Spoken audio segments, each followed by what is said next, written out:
Hey, in this video, I am going to talk about whether the SBA has prepayment penalties on their SBA loans. And there's a little bit of nuance here. The answer is kind of yes, kind of no. So I'm going to talk in a little more nuanced detail here about prepayments and SBA loans.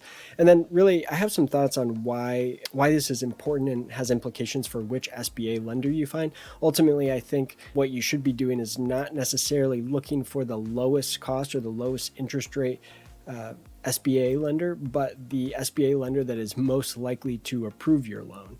So kind of optimizing your SBA lender search for finding a lender that's actually going to close the loan versus a lender that might advertise the lowest rate. And I think the prepayment penalty piece of that really kind of plays into that calculus there and which lender you're trying to decide to go with. So I'm going to share a little bit about that. I guess, first of all, just a little bit of background on myself. My name is Adam Huxema. I'm the co-founder of Projection Hub.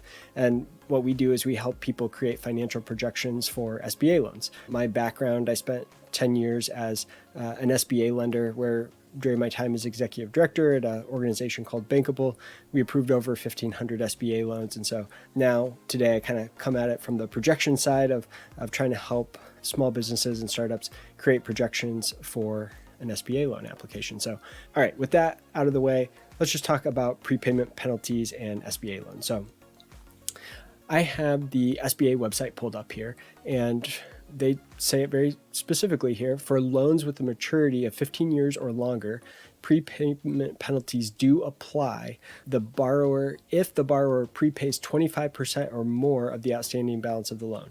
So this means if you're paying the loan off completely, or even if you're just making a big one-time payment.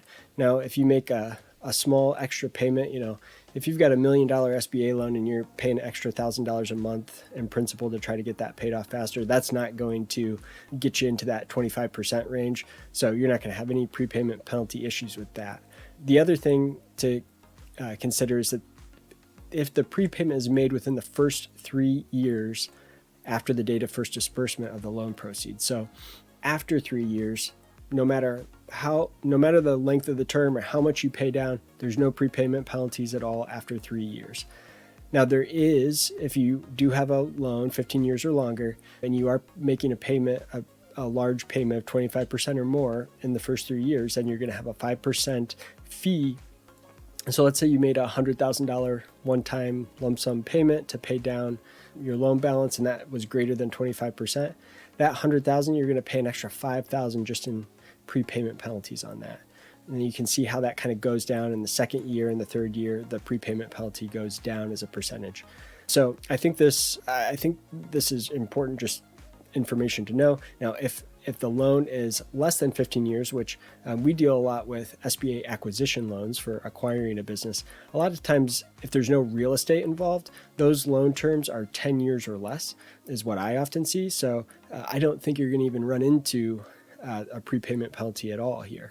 Now, even though there's not a prepayment penalty, there's kind of a penalty because you probably paid some closing costs for the loan, and you probably paid an SBA guarantee fee on the loan. And so those things you'll kind of forfeit. You're not going to get refunded the SBA guarantee fee or the loan closing fee if you pay the loan off early. So there's a bit of, even though it's not strictly a prepayment penalty, you have paid the fees that you're not going to get back. So I guess the point there is that you don't want to, take a loan out today with one lender that's at a higher interest rate, close it, and then, 3 months later find another SBA lender or another lender and try to refinance, because you're forfeiting all those upfront fees that you paid.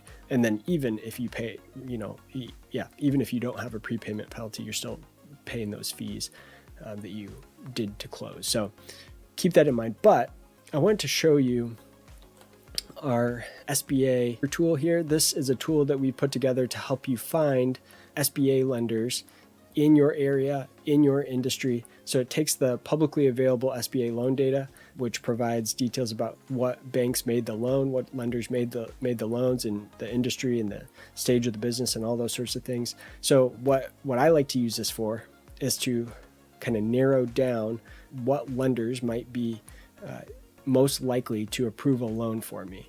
And I'm going to kind of bring this full circle here, but let me just reset this dashboard here for us. So if we were to say that we wanted to look at just all SBA lenders in total. So here's kind of all SBA loans over the last several years. Huntington National Bank, by far the top SBA lender with 19,000 loans here in our database over the last few year time period. Now let's say we're in the state of Texas. So if we go to here and we're going to select the state of Texas, now we see no longer Huntington is the top lender, but Wells Fargo Bank.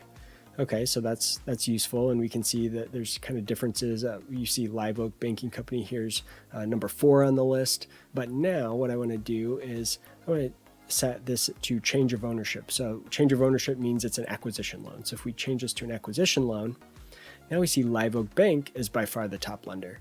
So again, you get to see that as you kind of narrow down parameters, location, the best lender, the lender with the most experience for that type of loan in that location ends up changing quite a bit.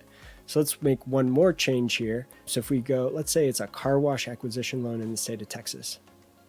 Now what we see is that Live Oak Bank isn't even on the list anymore. They probably don't lend in the car wash industry, or at least not in the state of Texas, it seems. So they're not even in the top 10. Metro City Bank is by far the top lender. So here's the point. I like to use this tool, which it's free, and I put a link in the description of the video below, so you can use this tool for free. I like to use data to try to find SBA lenders that are going to be most likely to close and not worry as much about the interest rate that you might be paying. They're all going to be somewhat similar, generally speaking. So I wouldn't worry about paying a little bit higher rate, because if you're 3 years in, even if it's a over a 15-year term, if you're 3 years in, you could pay that loan off without prepayment penalty. And so I think you optimize more for which lender is the most likely to close instead of worrying about what lender offers the lowest rate, because my hunch is that the lenders that say they're going to offer the lowest rate are probably not the lenders that do the most loan volume, as probably lenders that are trying to get into the SBA game and trying to attract by having a lower price. I think if you're already a great SBA lender, you probably don't need to discount.